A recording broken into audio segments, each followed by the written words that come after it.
What's going on, everybody? It's your boy Shogi from Shook Earth Media, and today we're back again with The Witcher, Season 2, Episode 3. This one's called What is Lost. And overall, I like this episode. It's a middle of the road episode. We're just setting up later things. So, a lot of the episode is going to depend on how they pull off some of these storylines later. But overall, I enjoyed the episode. It was pretty good. I will say, I have a huge appreciation for the fact that they have location shooting at the end of the episode, whereas the bulk of the episode takes place on a soundstage. Like this is a set for people who don't know. Like this is fake snow in a warehouse. We got a green screen back here. So I get that it's on a TV budget, so they need to lessen the costs and all that. But when it's just night and day when you see the locations that they get at the end, it's just like, oh man, I wish this whole show was filmed like that. So that's just it's not really an issue, but it's definitely something that gets to me after a while. It's just all these green screen stuff. But I like what we're doing with Geralt and Ciri doing the training, and Ciri's frustrated with the pace of the training. She wants to be amazing right away, and I think that's something that we can all relate to. I admire her determination. I did feel like at the beginning of this episode, like we need somebody to take her down a peg. She's a little too confident, a little bit, and that's I feel like that's gonna come in the storyline eventually. Um, but then we get this. She has like a vision type of thing, and I think it's coming up soon. And I'll just admit, it's the same with like the cabin episode, last episode. Yeah, like these quick cuts and this like music video type of editing, I'm really not that into it. It kind of pulls me out of the immersion. That kind of thing can work sometimes. It's just in the context of this show, it's just really not.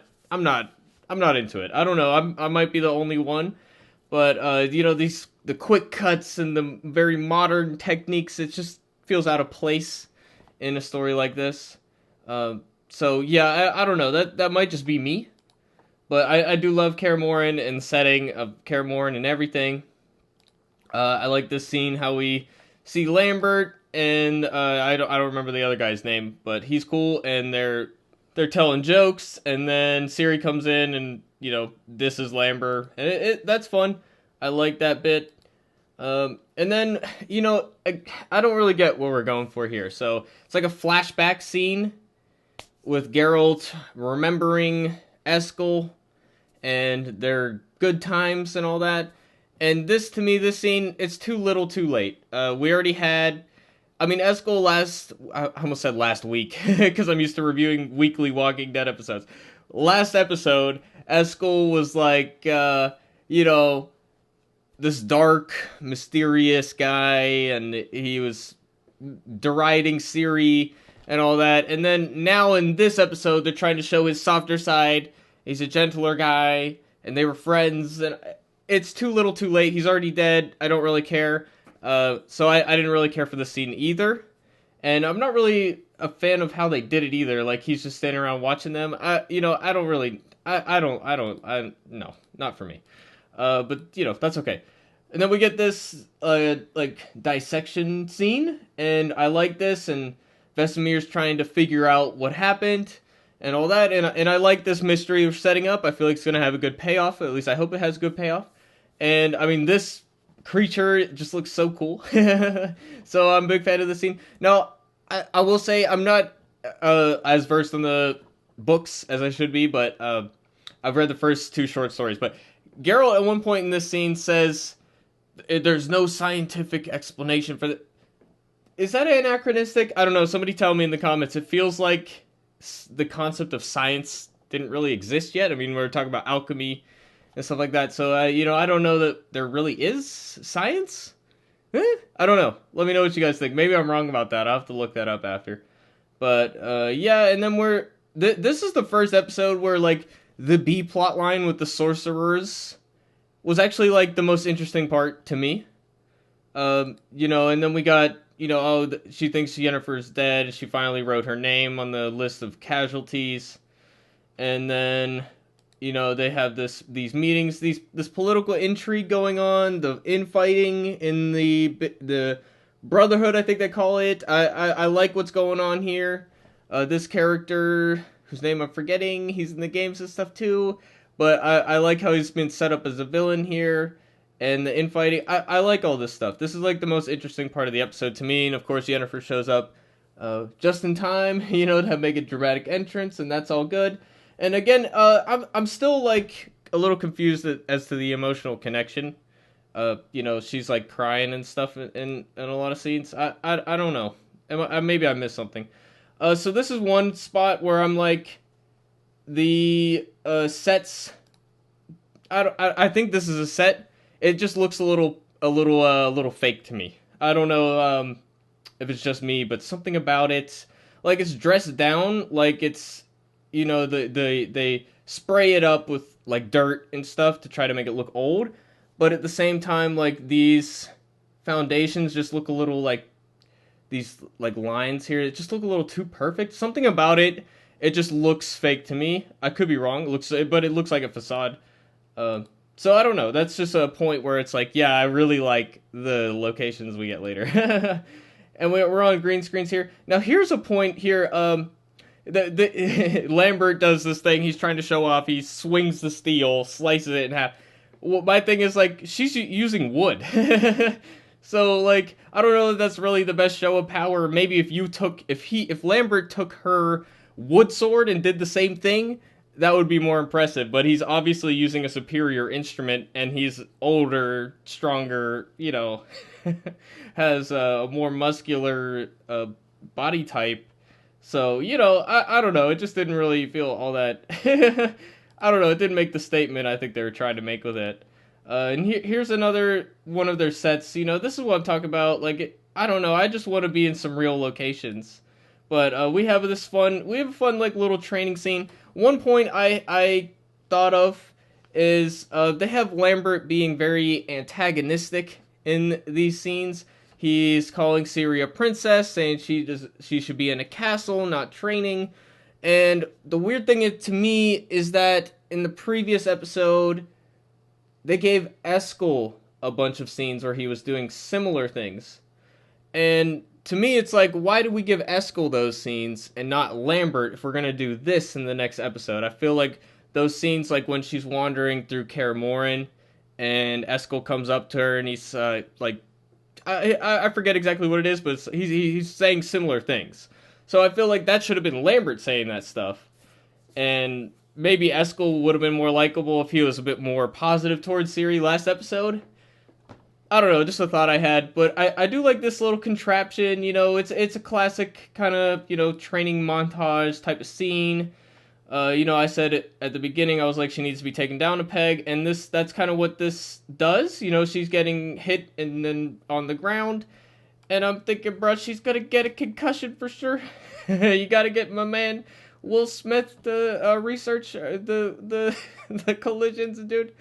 But yeah, okay, and then we get this scene. It's like a kind of a funeral scene, and I think this is a set too. I don't know. It just feels like, is that a green screen? But the wide shot looks great. Yeah. So, but then I like this discussion here. We're talking about the mystery of how this creature isn't in their documentation. They're not aware of creatures like that. Is it changing over time? Or they're talking about a potential second conjunction? And I like this discussion here, and you get to see their like funeral ritual, I guess you could say, where they leave the body out, and then the wolves come and presumably eat it. So I really like that bit. So that's cool part of the episode. Now here's a part of the episode. So Yennefer, apparently in this episode we find out she's lost her ability to do magic. I don't know. I guess there were hints of that earlier. It didn't really solidify with me. But here she's trying to heat the bath, and she's failing. And she gets upset. But of course, you know, I don't know that she's trying to heat the bath at first. I'm like, what is she doing? What is she upset that she can't do? And so that, I feel like it was a little bit, it didn't really set it up how, I feel like we didn't properly set up in her world that she doesn't have the magic and she's stressed out about that. I'm assuming now that that's what she was screaming about last episode when I was like, why is she screaming? I think this is why, is because she's losing her power, and her lust for power is what took her out of the dark places she was in last season. So I think that's what we're going for here. I just feel like I don't, maybe I missed something, but I feel like this kind of thing, like, it shouldn't be ambiguous, you know. But then, like, largely, I don't really know what the point of the scene is other than to set that up. And Triss changes her hair. Love it. It's like the games. Yay. So I like Triss in the game, so that's cool. But they also set up that, yeah, Triss was scarred in the battle, which is in the source material and not in the games. That's one thing they actually changed in the games. So I'm happy to see that here. So they set that up as well. But other than that, I don't really know what the point of the scene is. So I don't know. They're like all buddy buddy now. I thought there was more like inner conflict before. I don't know. I'm probably off base here, but I like this scene here. Really great effects. And this guy right here, our wizard villain dude, is setting up this figure from the past as a kind of mustache twirling villain. Oh, she's so evil. And then the Yennefer's ex, I guess, the historian guy, comes in and drops some knowledge about how it's a little bit more complicated than that. And she was just trying to reclaim her rightful throne. So there's this political intrigue going on. I enjoy it. Cool, good stuff. And the sound effects in that were just excellent, and some cool effects and stuff. And, again, we got another bath scene. I don't really know what the point of it is, honestly. And then we get, see, these kind of montages, like, they're enjoyable. I just feel like it's a little bit repetitive in terms of how they filmed it. So I don't know if we could have done something a little better there. We're in Nilfgaard. I love the Nilfgaard look here. We get some proper armor. Like, this is I don't want to see the shriveled testicles. I want this. More of this, please. Yeah, and I like this lady's costume as well. I should probably memorize more of these characters' names, but then we get Francesca here, and I like this discussion too. And they're talking about their visions in last episode, and their plans for the future, and they're teaming up. I did think it was weird when she pulls her hands to her stomach, like, I need to have a place for the future. It's like, that was a little much for me. I guess just to make it obvious that she's pregnant or whatever. I don't know. And then she's wandering around this place, and then this guy, I'm intrigued to learn more about. I like the presence he brings. I was saying that in 2 episodes ago. So this guy's cool. And then she goes and visits the prisoner, and like on first viewing, I was like, what is the point of this scene? I don't understand what the purpose is. And in retrospect, of course, it's trying to set up the ending, but even still, I don't really know. Is it supposed to make him sympathetic, or I don't really know what the point is. So, and also, I'm not really sure what she's doing. She's just wandering around. She runs into that guy. She comes to see the prisoner for no particular reason, and then she runs into somebody else, into the villain guy, and she's like, "What is it with you men?" Or I don't know. That to me, like, I guess that's kind of trendy nowadays with lines like that. It's just like a little cliche at this point to me. So I don't know. And she's like emotionally unhinged in this episode. I feel like they dialed it up to 11 a little too much. She's like in this part. I like this mind games dynamic. He touches her and they're like transported to another place. This works a lot more for me than a lot of the other kind of like trippy dippy magic stuff we're trying to do so far this season. This is working a lot better for me. I like it's almost symbolic, and I like it. But I don't know, just her screaming like "fuck you," blah blah blah. I don't know. I kind of rolled my eyes at it, but I do like this dynamic. I do feel like this guy, if he's supposed to be a smart guy, right? wouldn't he have wanted to do this not in the hallway where they can just somebody could pass by and see them? Like that's exactly how she gets saved, right? So wouldn't he know better than to just fucking, do this right here? I don't know. Shouldn't he know not to do it in the hallway? I like this effect where he's thrown back and all that. Like that's cool. And then we're snap back to reality. Oh, there goes gravity. Literally. But I really I like the flying back stuff. But yeah, I feel like he shouldn't, I don't know, tricked her into a room or into a corner, had some guards outside the door that are loyal to him or something, so that she doesn't just, Tasaya doesn't just happen to walk by. I feel like he would have been smart enough to know that he can't just do this. Right? I don't know. Am I off base there? And then we get Geralt and Vesemir coming back to Kaer Morhen, and I don't know, this dialogue here, he's just like, I'm sorry, bro. I'm sorry about Eskel, bro. And I feel like if he was going to say that, Geralt would have said it already. I feel like Geralt's not the kind of person who would necessarily say that, because they already had this connection about, oh, we share the burden of fatherhood, basically. So they had this mutual understanding already. I feel like the apology is unnecessary. It feels out of character. It's a little forced. And I don't know, maybe it's a male thing, but like, I don't know, men just don't like talk like that. They just like, we just kind of take it. It's unspoken. It's like we already know. Like he says, "I'm sorry." He's like, I already know that, dude. Like you didn't need to say that. So I don't know. Maybe it's a masculine thing, but that was just my gut instinct on the scene. And then we got, Ciri almost succeeding, and I like that she didn't fully succeed at the training. She was still knocked down a peg. I liked it. If we just had her being amazing at everything instantly, it would feel very disingenuous and unearned.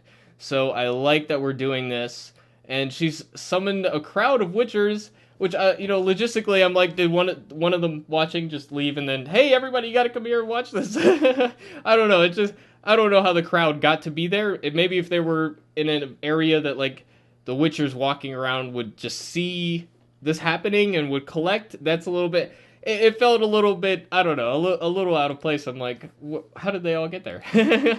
But then I like this scene. It's a fun training scene. I like the little obstacle course they have set up, and it was a little repetitive at the beginning, but I like to see her almost get it and then she doesn't get it, and that's cool. And now this scene, I really like this guy defending himself in a way that actually it sounds really convincing. So we know it's bullshit, but just as the viewer, we know it's bullshit. We're on Yennefer's side, right? But he's pretty damn convincing here. So I appreciate the writing there. And then we got this scene. Like this scene, I don't know. Tissaia and Yennefer are talking about how to clear Yennefer's name, basically. And she's like, you have to kill the Nilfgaardian prisoner. And like, that to me makes no sense. So I don't know what that would prove, right? If she does do that. And they're setting up the end here. What would that prove if she does that? If she is on Nilfgaardian's side and she is a spy, she wouldn't want to be outed as a spy. So Nilfgaardian spy would fucking kill the dude. And the spy and the dude he's killing, if he's fully loyal to Nilfgaard, would be all about getting killed by the spy so that the spy can then do further damage later. Like I don't think it wouldn't prove anything if she actually went through with it. So I don't know why Tissaia is so convinced that would help. So I don't know. It just feels like it needs to be that for the plot. So I don't know, and we'll get to the end, but I'm not sure about the end either. Again, I haven't got to this point in the books, so I don't know source material. So you guys might be, that's what happened in the books. You're just being okay. Well, then I'm criticizing the books too, I guess. I don't know. Like, relax. But I like this. I like the dynamic with Geralt and Ciri. And, like, he's just trying to understand her and, like, try to get through to her and stuff. And, like, she's not really having it. And I like this dynamic. I'm really curious to see how it's going to change over time. And then he finds something in the rafters here, like roots. And then there's, like, a sheet. I feel like I missed something. It's probably a comprehension thing. I just feel like I might need to look at a summary. Like, what did he find? I don't know. I like the music though was great. I haven't mentioned that yet. I love the music in this show. And then we get a cool scene between these two, and they had their little tryst last season, and this is kind of the fallout of that. And again, just Yennefer's like aggressive and like emotionally unhinged. And in that previous scene as well, she's just like, "Power is all I have." It's just like what I don't know. It's too much. It's dialed up too much. I'd like to see nothing wrong with being emotional, but I just feel like we haven't earned the all the way up to 11 yet. Like I feel like we should be at maybe a 4 or 5 at this point. I don't know. It just feels like a bit much. And then we get these like visions here. I actually like these visions a little bit better than the cabin stuff we had last episode. But again, yeah, I already mentioned how I feel about those quick cuts and that type of thing. So I'm not into it. I like this scene here where Ciri's getting trained by this guy, and Geralt comes in and he's on a mission. He's like he's asking her about her feelings, where she feels like she's being pursued, the visions we got earlier. And, this, again, it's still how I feel, but I like the one shot is immediately in the next scene used. So she is seeing the future, and that's all cool. Like, if you want to see scenes like that done extremely well, the Dune movie, I immediately thought of that. The Dune movie does it so much more immersively. Is that a word? It does it in a much better way, in my opinion. So, yeah, I don't know. Those scenes didn't really work for me. But now I think we're on a location here, and I'm loving this forest, loving these rocks, and all that. We get to see this Leshen thing, and then we get to fight that. And then I think the writers were like, "Wait, we just had this last week, so we need something else." And this like caterpillar thing, I don't know. It's weird. It's got like arms. I love the creatures, man. You already know, like, the creatures in this show have been amazing so far. So I'm really big fan. Like, what the fuck is that, dude? He's so weird looking. So I love that. That's really cool. And then we got, the chase scene. See, the logistics of this, though, like, Geralt and Ciri, like, split up. We just kind of cut to something. Oh, I guess she runs away. I don't know. I don't really know logistically like what's going on with Geralt at this point. But she's like, I love this location. I think it's a location. It doesn't seem like a set to me. Beautiful location. This is what I'm talking about, what I'm saying. I want more of this and less on the soundstage. Although I understand why they have to for budget. But so she's running, and then she gets cornered by the thing, and then Geralt saves her last minute. It's a little bit of Deus Ex Machina, and the thing hesitates, and I was waiting for her to say, it hesitated, why did it stop, and like there to be an explanation for that, but there wasn't. Like, she's just there, and then it's just staring at her, like, and then just enough time for Geralt to save her. I don't know, it didn't, I guess he dropped down from above, I like that, but I just don't know, like, it just felt a little convenient, So, I don't know. I was waiting for her to say, oh, it hesitated. That was kind of weird, right? I was waiting for something like that, and maybe it had to do with her powers, or maybe he used Axii. I'm trying to think of all these explanations for why that might happen. But no, she just brings up a callback to what she said earlier about how someone that was protecting her in Sintra was saying, oh, if you're not perfect, that means death. And then Geralt, I don't remember exactly what he says, but it's something along the lines of like, oh, but you did less than perfect means death, is what she said. And then he says, Sir Laszlo would be proud. What did she do? All she did was run away. I don't know. Proud of what? I don't know. I feel like that's not that wasn't great. But so again, we're on locations here, and I love it. Like I mean, it's just a field, just walking through the woods, but it's great. This set, amazing, love it. We got Foltest in the scene. I don't know. Have we seen him yet? I don't think we've seen him yet. I love the Foltest character from the games, so you know I'm glad that he's in this.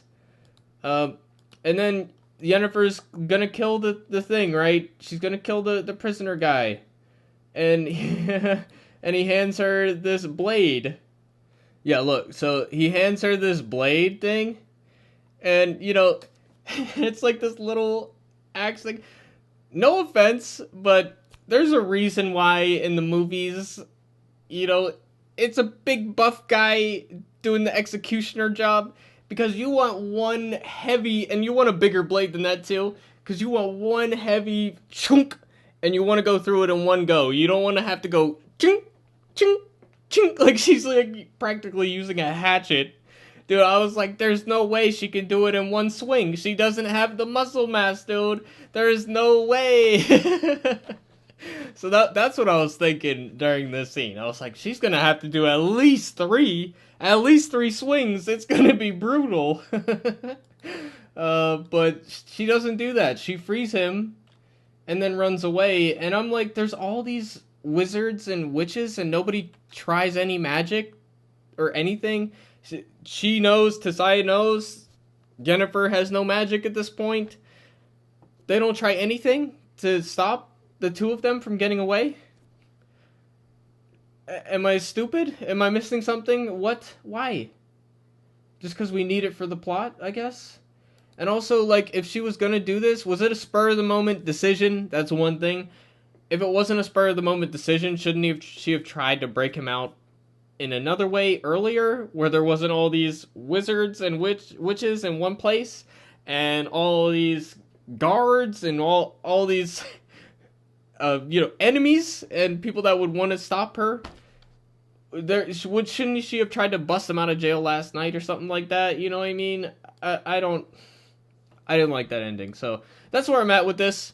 Let me know what you guys think in the comment section down below. Overall, like the episode, but you know, had some issues, so that's what we're here to talk about. So hope you guys enjoyed this video. Hit the subscribe button if you want to see more videos like this. I hope to see you guys in the next video. Thanks for watching. Peace out, everybody.